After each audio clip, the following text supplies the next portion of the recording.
People ask me all the time why I live in Las Vegas. They're surprised that I live here. And I tell them, well, it's because not a lot of people know you can get in your car and drive out in any direction. You can go north, you can go east, south, west, and be in some public land. This is one of the densest Joshua tree forests in the world. And what's special about Joshua trees? Joshua trees are not technically trees. They're a member of the yucca family, and yuccas are found in really arid climates all across the Americas. What's special about them is that the Joshua tree is only found in the Mojave Desert, so it's known as an indicator species. When you see a Joshua tree, you know you're in the Mojave Desert. I'm gonna throw on a couple extra layers. It's getting cold fast. Here's how I layer up. Very bottom layer, I got dry fit, like a summer layer, but it works so well during the winter time. Super comfortable.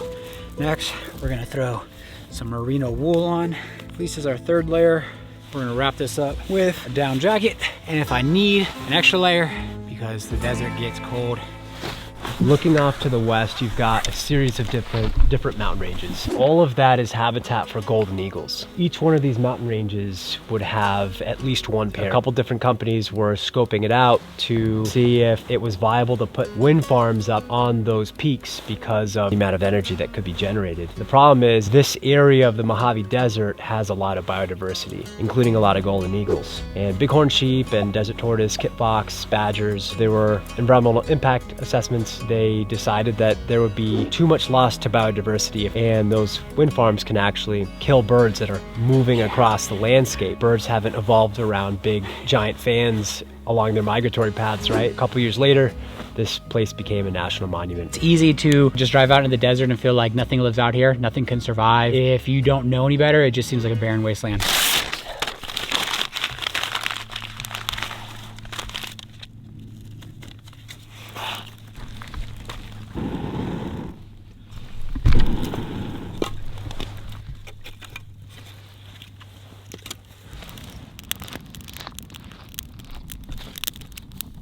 Another underappreciated thing about the desert, there's clarity between where you are and the stars, and you can see the night sky pretty easily. And I didn't get this in Florida, where there's a lot of moisture and a lot of light pollution. I could head out into the desert and be almost guaranteed to see the Milky Way. Yep. And that's not something that people on the East Coast or large cities get to enjoy. Humans would have looked up in the skies and seen stars. That would have been the nighttime movie every night for thousands of years, and now we're largely disconnected. What you got for dinner? It's onion, spinach, and then like ground chicken.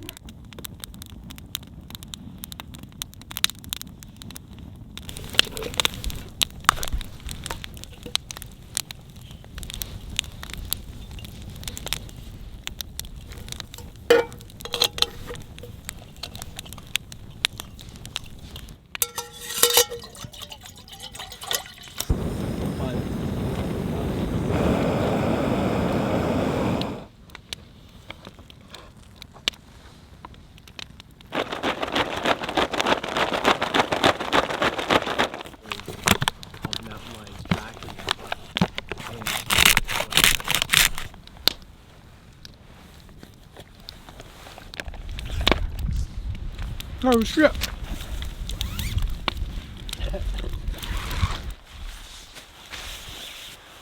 Alright.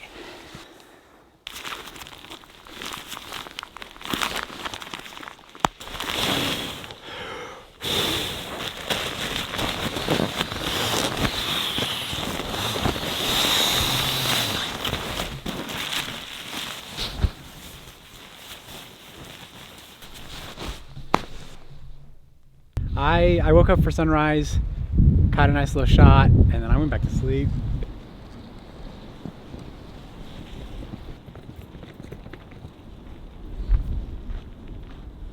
We're all packed up. We're gonna walk camp and make sure that there's no trash that we left on the ground. We're also just gonna pick up any trash that we find that other people left, because I've definitely seen some like cigarette butts and kind of other stuff. So let's do that real quick. Let's see the Bounty. Costco plastic. We got some duct tape. I don't know what that is. Plastic. Probably old. It looks like an old bottle cap or bottle. Yeah, I know. Belongs in a museum. Look at this. Old cowboy smoked that. Probably not. And of course, this is big. We stashed this plastic bag inside of the vehicle overnight so that critters didn't get into it. We're page 98. So we'll head down this dirt track, walking box ranch. Then once we get across the border here, it gets a little bit more difficult to pass. We'll go down Hart Mine Road.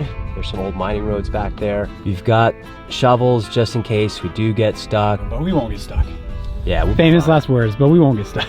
We're not gonna get stuck. No. It's not gonna happen. Probably make it back towards the 15, meander back to Las Vegas in mid-afternoon, if all goes according to plan.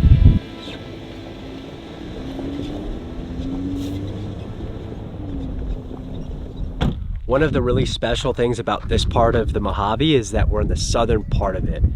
It'll transition into the desert to the south of us, the Sonoran Desert, but there's no fine line in the sand where these two deserts meet. We'll start to see these Joshua trees eventually become replaced by ocotillo and those big columnar cactus, the saguaro cactus. You'll notice that the plant communities start to change, and some of the wildlife, the animals that live in the Sonoran Desert, eventually kind of creep into this part of the southern Mojave. A couple birds that come to mind are the Bendar's thrasher, the gilded flicker. We also have the curve-billed thrasher. And these birds are mostly Sonoran species, and they just get up to this part of the Mojave Desert. Where are we at right now?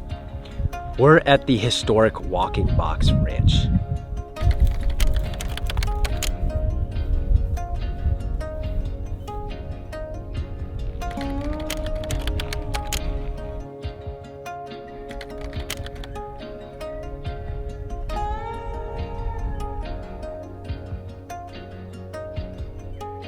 This is end of the trail. I don't think they want us walking past this. It's pretty well marked that they don't want us trespassing or being on the actual property. There's actually a couple of cop cars and like new trailers over there, so somebody is definitely living out here, and I'm assuming they're law enforcement. So this time we'll respect it, you know? Just this time. There are a couple thousand species of plants in this region, and if there's one to get to know, if you don't know any plants, it's probably the Craso. You're gonna find it at most of your lower elevations all across the Mojave Desert and some of the other deserts. It's one of the most dominant plants around. And then running along the light bark, you have these zebra stripes, these little dark streaks. That's a good way to tell that you're looking at Craso. If you look over at the leaves, they're kind of a darker green. They're very small, the leaves. And when you touch them, they're quite hard. If you've ever been out into the desert after a rain and you smell that post-desert smell, that's from aerosols emitted by the Craso. Really? It's ridiculous to say it, but it's like a spiritual experience when you're walking in the desert and it's just so fragrant. And you're saying that's from this? It's mostly from the Craso. All plants have these pores called stomata. In the desert, most of the plants have them closed all the way because they're trying to retain all the water that they can. But they'll open the stomata after or during a rain, and when they do that, some of the aerosols will pass out of the plant and you are able to smell it. And because the Craso is so abundant, there's just a lot of aroma to smell. Man, so I never knew that. Thank you, bro. Right there for that scent. Thank you, Craso. These little fuzzes right here, these are the seeds of the Craso. The Craso depends on a bunch of different native bees for pollination. Oftentimes we're thinking of honeybees as our primary pollinators, but out here we actually have hundreds of species of native bees, and they're busily pollinating creosotes and other shrubs, and after they've been successfully pollinated, the plants will produce some seeds. Let's get back on this road. Let's cruise south towards that mountain range over there, and right around there is where California begins.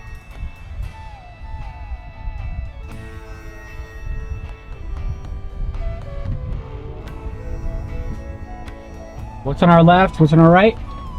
On our left-hand side, so to the south of us, we have the Castle Mountains. And then more to the right of us at our 1 o'clock right now, those are the Castle Peaks. We're seeing the incinerated Joshua trees on the right-hand side from the New York fire, 2023. And fortunately, the fire couldn't jump the road. The Joshua trees on the left-hand side, they're staying intact. The white on this from being burnt.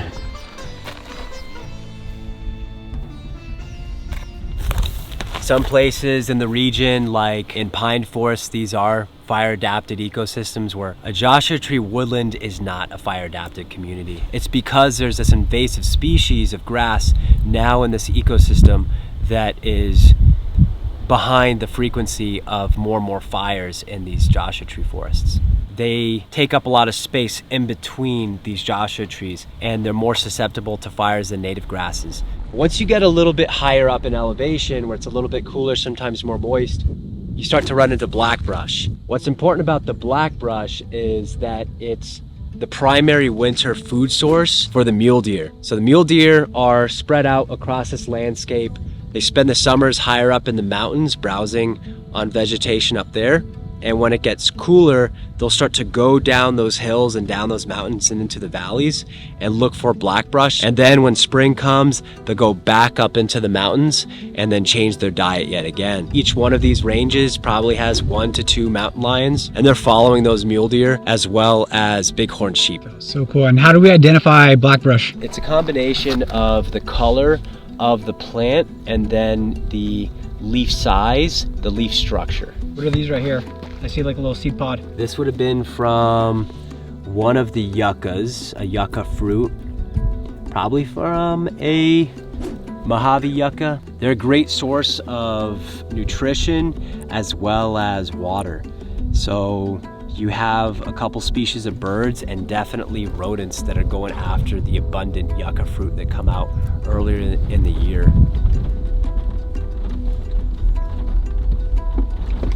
Look at this. I've never been down this road, so I didn't know what to expect. So this is what happens for flash floods, right? Yeah. The water would have ran down this way in a flash flood and concentrated.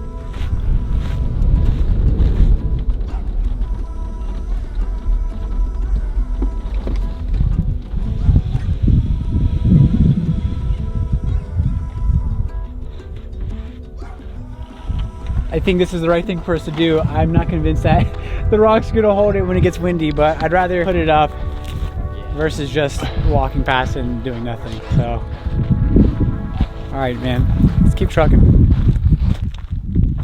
What is this?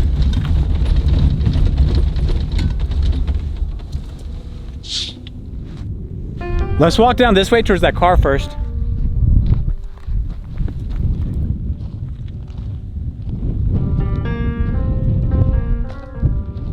Yep, this is a fixer-upper. There's some super old pinyon pine cones in here.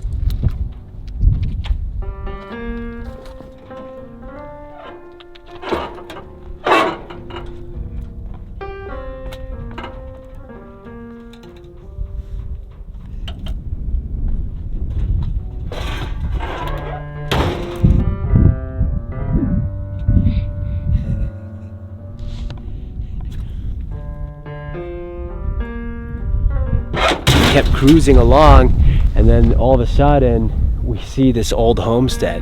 Somebody lived here for a little bit. The place is beautiful. Doesn't look like anyone's home anymore.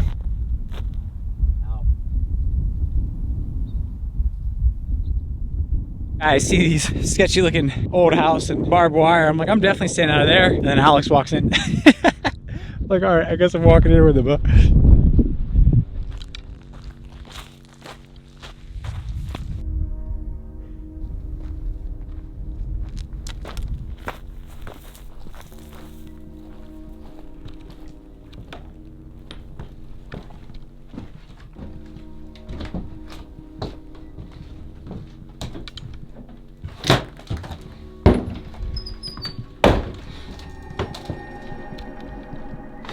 Hello?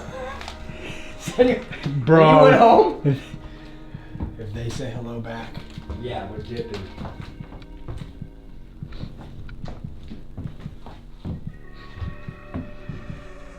that's creepy. Yeah, check out the cellar.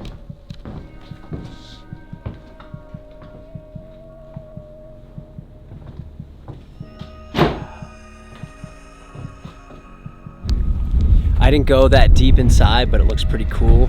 There's a cellar that goes straight down when you look through the entrance.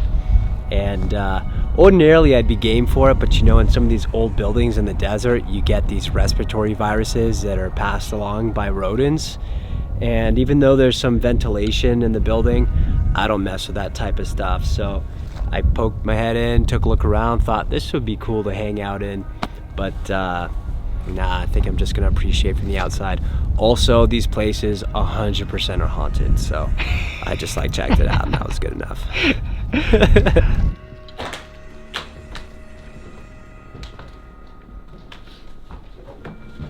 Cool.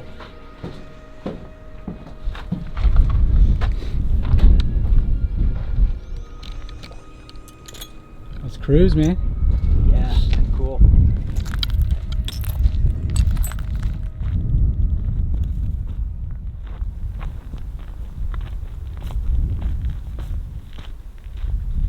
You just don't know what you're gonna find. You start cruising down some of these old roads.